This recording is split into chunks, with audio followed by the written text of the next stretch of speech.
It was the day before winter break, and the light snowfall outside the windows painted a picturesque scene of tranquility. Inside the middle school, nestled across the street from the elementary school in a small town of just over 1,000 people, the atmosphere was just as calm. In room 214, a 7th grade algebra class, free time had replaced the usual rigors of math. Laughter and quiet chatter filled the room as students relaxed, their minds already drifting to the holiday ahead. The classroom fell silent as the intercom crackled to life. The principal's voice trembled, announcing a red lockdown, not a drill. Fear rippled through the room. The festive atmosphere vanished, replaced by rising dread. Students froze, their faces pale, as the teacher's uneasy gaze darted toward the locked door. The festive mood dissolved into chaos as the weight of the principal's announcement settled over the room. The words "red lockdown" hung in the air like a curse, heavy and suffocating. Students froze, their cheerful conversations replaced with panicked whispers. The teacher, once composed and cheerful, now fumbled with trembling hands to lock the door. The sharp click of the bolt echoed in the sudden stillness, a grim reminder of the danger just beyond their walls. "Everyone to the corner." Now the teacher's voice cracked, but her urgency spurred the students into action. Desks scraped against the tiled floor as they scrambled to the farthest corner of the room. There, beneath the soft glow of holiday lights, they crouched together, a huddled mass of terror-stricken faces. Whispers of fear broke the silence. "What's going on?" one student asked, their voice barely audible. Another began to sob, burying their face in their arms. The teacher stood at the front, her back pressed against the locked door. She glanced toward the frosted glass window, her eyes wide with fear. It was only a matter of time before the intruder reached them. She turned to the students, her lips trembling as she tried to offer some reassurance.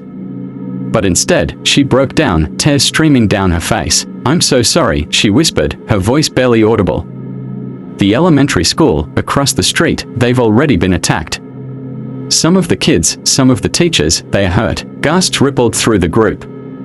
A chilling wave of dread settled over them, making the cold seem more biting. One student stifled a sob, their hands trembling as they clasped to classmates for comfort. Another rocked back and forth, whispering prayers under their breath. The sound of footsteps in the hallway shattered the fragile silence. They were slow, deliberate, and heavy, the kind of steps that carried an air of menace. The huddled group froze, their collective breaths caught in their throats. Suddenly, the doorknob rattled violently, the sharp metallic sound echoing in the small room. "Open up," a deep, gruff voice demanded from the other side. The students flinched as one, pressing themselves closer together. The banging began, each impact reverberating through the room like a drumbeat of doom. The teacher stood frozen, her body a barrier between the students and the threat. The intruder threw his full weight against the door, grunting in frustration when it didn't give way. A loud crack followed as gunshots rang out, shattering the tense air. The bulletproof glass on the door's window splintered into a web of cracks but held firm. Inside, the students flinched with every shot, their fear reaching a breaking point. The gunshots stopped. Heavy, frustrated footsteps stomped down the hall, fading into the distance. In the suffocating silence that followed, no one dared to move. The teacher slid to the floor, her back against the door, sobbing quietly. The students sat in terrified stillness, their straining for any sound that might signal the return of danger. The classroom remained in stunned silence, broken only by the sound of muffled sobs and shaky breaths. The students sat motionless, pressed tightly together in the corner, as if proximity to one another could somehow shield them from the horrors unfolding just beyond the door. The faint emergency lighting cast long shadows on the walls, making the room feel even smaller, more suffocating. The teacher, pale and visibly shaken, sat slumped against the door. Her head rested against the cold surface as she struggled to keep her composure. But her trembling hands and tear-filled eyes betrayed the depth of her fear. She had always been a source of authority and reassurance, yet now, she seemed just as helpless as the children she was trying to protect. In a hushed voice that barely carried over the silence, she spoke again. "The elementary school, the shooter went there first." Her voice cracked, and she had to pause, her hand covering her mouth to stifle a sob. "Over 20 kids and teachers are hurt, injured." The weight of her words pressed down on the room like a lead blanket. Some students gasped, others froze, their expressions locked in a mixture of shock and terror. A girl buried her face in her knees, rocking back and forth as silent tears streamed down her cheeks. A boy beside her clenched his fists so tightly his knuckles turned white, his jaw trembling as he stared blankly at the floor. Outside the room, the building felt eerily silent. The usual hum of life, the distant chatter in hallways, the clatter of lockers, the faint echo of footsteps was replaced by an oppressive stillness. Then, faintly at first, a new sound emerged, slow, deliberate footsteps echoing through the empty hallways. The student's head snapped toward the door as the sound grew closer. Each step was heavy and measured, the kind that exuded menace. The teacher stiffened, her tear-streaked face turning toward the door as her body went rigid with fear. The footsteps stopped directly in front of their classroom. A long moment of silence followed, the kind that stretches impossibly, where every breath feels too loud and every second lasts a lifetime. Then, a deep voice, low and gruff, broke the stillness. "Open up," the intruder demanded. The doorknob rattled violently, shaking in its frame as the students flinched. A boy let out a quiet whimper before quickly clasping his hand over his mouth. The teacher raised a trembling finger to her lips, signaling for absolute silence. Bang! The door shook as the intruder threw his full weight against it. The students recoiled, clutching at each other. Bang! Another attempt, then another, each one reverberating through the room like thunder. Suddenly, the sharp crack of gunfire rang out, shattering the tense air. Bullets struck the window in the door, creating a web of cracks in the bulletproof glass. The students squeezed their eyes shut, their faces twisted in silent screams of terror. Finally, a guttural grunt of frustration. The heavy footsteps resumed, fading into the distance. Inside the classroom, no one moved. Fear held them all captive, frozen in a moment that felt endless. The oppressive silence of the classroom was shattered when the faint sound of approaching footsteps filled the hall once more. But these weren't the heavy, threatening steps of the intruder. These were faster, more urgent, boots pounding against the tile in unison, followed by the crackling of radios and distant voices shouting commands. The students remained frozen in their corner, too afraid to hope. What if it was a trick? What if the danger was still there? The teacher slowly rose from her spot by the door, her face pale but determined. She listened carefully, her ear pressed against the cold surface of the door. A few moments later, a loud knock came. "Police! SWAT team! Stay calm, we are here to get you out." The teacher visibly relaxed, her knees almost buckling from relief. She hurried to unlock the door, her fingers fumbling over the latch as if her body hadn't yet caught up with the realization that the nightmare was finally ending. The door swung open, revealing heavily armed officers in tactical gear. Their stern faces softened slightly as they scanned the terrified students huddled in the corner. "It's safe now," one of them said, his voice steady but kind. "Everyone, follow us quickly and stay close together." The students stood shakily, their legs weak from fear and the hours spent crouched in the corner. They moved as a group, sticking close to their teacher and the SWAT officers, their eyes darting nervously to every shadow and doorway they passed. The hallway was eerily quiet, the soft crunch of snow-covered boots a strange contrast to the chaos that had erupted earlier. As they were led toward the exit, they caught a glimpse of the aftermath. A classroom door splintered open, bullet holes peppering the walls, and a faint trail of blood smeared along the floor. When they stepped outside, the icy air hit them like a wave. Snowflakes drifted lazily from the gray sky, but the chill in the air didn't come from the weather alone. Across the courtyard, they saw him. The intruder was being escorted out in handcuffs, flanked by officers. He was tall, around 6 feet, his disheveled appearance stark against the pristine snow. His face twisted in rage, his eyes locking on the students as they passed. His stare was full of malice, a silent promise that sent shivers down their spines. For the first time, the students felt the true weight of what could have been. The cold outside felt sharper, heavier, as the group of students, teachers, and staff gathered under the watchful eyes of the SWAT team. Snow crunched beneath hurried footsteps, and the faint hum of police sirens filled the air. Parents began to arrive in droves, their cars skidding slightly on the icy roads as they rushed to the designated pickup area. I stood among my classmates, shivering, not just from the cold but from the lingering terror that clung to me like a shadow. My breaths came out in misty clouds, but my chest felt tight, as if the air couldn't quite reach my lungs. All around me, people cried, students, teachers, parents, but their voices seemed muffled, distant, as though I were watching the scene from somewhere far away. The SWAT team led the intruder out of the building, and the world around us seemed to freeze. He was tall, his frame imposing even with his hands cuffed behind his back. His face was contorted with fury, lips curled back in a snarl, and his eyes they burned with hatred. Those eyes locked onto us, scanning the crowd, and for a chilling moment, it felt as though he saw me specifically. His gaze sent a shiver down my spine, colder than any winter wind. It was a look of malice, a promise unfulfilled.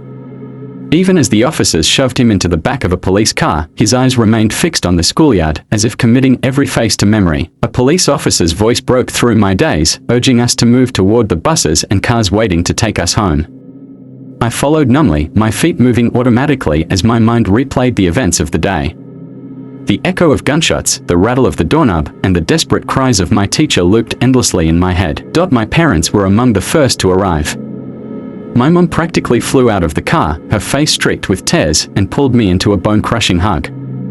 My dad joined her, his hand gripping my shoulder tightly as if afraid I might disappear. They asked if I was okay, but I couldn't answer. All I could do was nod weakly, my body too drained to form words. On the ride home, the town seemed eerily quiet. Snow continued to fall, blanketing the streets in an untouched white. The contrast between the serene scenery and the chaos we had just escaped felt almost cruel. The news broke quickly, spreading like wildfire through the small community. 20 injured, students and teachers from the elementary school, each fighting their own battles to recover. The town set up a donation website, and my parents talked about giving whatever they could, but none of it felt real. The image of that man, his eyes filled with rage, haunted me. And the question that gnawed at my mind refused to let go: what if he had gotten into our classroom? That thought, more than anything, ensured that the fear of that day would follow me forever. The days following the incident passed in a haze, each moment blending into the next as our small town tried to process what had happened. Winter break had started, but the holiday cheer that usually filled the air felt muted, replaced by a somber silence that hung heavy over everyone. At home, my parents tried their best to act normal, decorating the house, playing Christmas music, and baking cookies like they always did this time of year. But I could see the worry in their eyes, the way my mom's hands shook when she poured my cocoa, or how my dad checked the locks on the doors 3 times before bed. At night, the quiet was unbearable. Lying in bed, I replayed the events of that day over and over in my mind. The sound of the intruder's voice, the crash of his body against the door, and the chilling image of his rage-filled eyes staring at us as he was led away, it all came rushing back as soon as I closed my eyes. I kept thinking about the elementary school kids. I didn't know many of them personally, but I couldn't stop picturing their frightened faces, imagining the chaos they must have endured.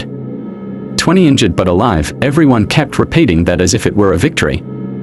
But the weight of what could have happened sat heavily on me. The website for the victims was shared everywhere, and donations poured in. My mom contributed a small amount, but what she offered more than anything was her prayers. She lit a candle for the injured and whispered quiet words each night. Watching her kneel by the flickering flame made me realize how much fear gripped everyone in our town, even the adults who were supposed to protect us. The news covered the incident relentlessly. Reporters stood outside the school, their breath visible in the frosty air as they recounted the events of that terrifying day. Police officers spoke about the man who had caused it all, a drifter with a history of violence, they said.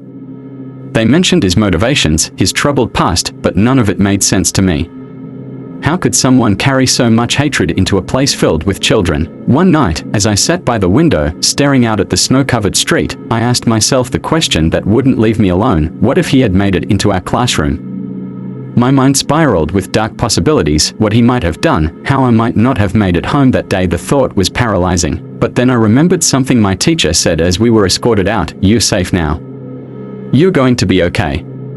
Her voice, trembling but firm, echoed in my mind like a fragile promise. I didn't know if I believed her, not completely. But for now, I held on to those words.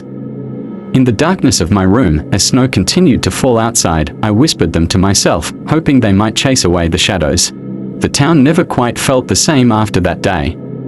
Something about the snow-covered streets, the quiet houses adorned with Christmas lights, and the faint smell of pine and fireplaces now carried an undercurrent of sadness. Our little community, where nothing dangerous was supposed to happen, had been marked by violence, and it left scars that would never fully heal. The school district issued statements promising increased security measures, including more lockdown drills, new cameras, and reinforced door locks. Parents flooded town hall meetings with demands and suggestions, their voices rising in frustration and fear. But no matter how many promises were made, it was clear that no one felt truly safe anymore. For me, the world seemed to have shrunk since that day. I rarely ventured outside, and when I did, I found myself flinching at loud noises or scanning my surroundings as though danger might leap out of the shadows. Even the sight of the middle school, its brick walls standing solemn and still under the weight of snow, made my stomach churn. My parents tried to encourage me to talk about what had happened, but I couldn't find the words. How could I explain the way my heart still raced every time I thought about the intruder's voice? How could I describe the cold terror that wrapped itself around me whenever I imagined what might have happened if he'd gotten into our classroom? Instead, I buried myself in distractions, books, TV, video games, anything to keep my mind from wandering back to that day. But no matter how hard I tried, the memories always crept back. One night, I decided to go through the website created for the victims. It listed each of their names, along with updates about their recovery. Most were elementary school students, their small faces smiling brightly in the photos, unaware of the nightmare that awaited them. Reading their stories was both heartbreaking and strangely comforting. It reminded me that, as terrifying as that day had been, there was resilience in our community. The victims were recovering, the donations were helping, and the town was banding together to heal. But one image refused to leave my mind: the intruder's eyes. I could still feel the weight of his stare, the raw hatred that radiated from him as he was led away in handcuffs. His presence lingered like a shadow over everything, a constant reminder of the evil that had invaded our lives. I found myself wondering what had driven him to do what he did. The news reports spoke about his troubled past, his anger, his grievances against the world. But none of it explained the depths of his malice, the cold-blooded determination in his actions. The question haunted me: what would he have done if he'd gotten inside our classroom? The thought always brought me back to the bulletproof window and the sound of his fists pounding against the door. That window had saved us, but the memories left behind felt like cracks in my own sense of safety. The holidays came and went, but the chill of that day lingered. It wasn't just the snow or the winter air, it was the memory of a moment when the world had shown its darkest face, and I had been forced to look at it. As winter break came to an end, the snow outside began to melt, but the fear and unease from that day still clung to the town like a shadow. Returning to school felt like stepping into a crime scene, every hallway and classroom carrying a heavy silence that wasn't there before. The administration had installed new security measures over the break. There were now cameras in every corridor, and the front doors had been reinforced with steel frames and electronic locks. Yet, despite these changes, no one truly felt safe. The sound of footsteps echoing in the halls was enough to set nerves on edge, and even the faintest noise seemed amplified in the hushed atmosphere. Our teachers tried their best to restore normalcy. They gave us lighter workloads and allowed moments of quiet reflection, but their eyes betrayed their unease. My algebra teacher, who had been so strong during the lockdown, now seemed skittish, flinching at sudden sounds and glancing toward the door during every lesson. In the weeks that followed, counselors came to the school to offer sessions for those who wanted to talk. I attended one, but the words felt stuck in my throat. When the counselor asked me how I felt, all I could think about was the question that haunted me: what if he had gotten in? The world had moved on, but I felt like I was standing still, trapped in that moment, hearing the rattle of the doorknob and the man's deep voice demanding to be let in. Even now, as I walked through those same hallways, I couldn't shake the feeling of his presence. His shadow might be gone, but the fear he left behind still lingered. And I knew it always would.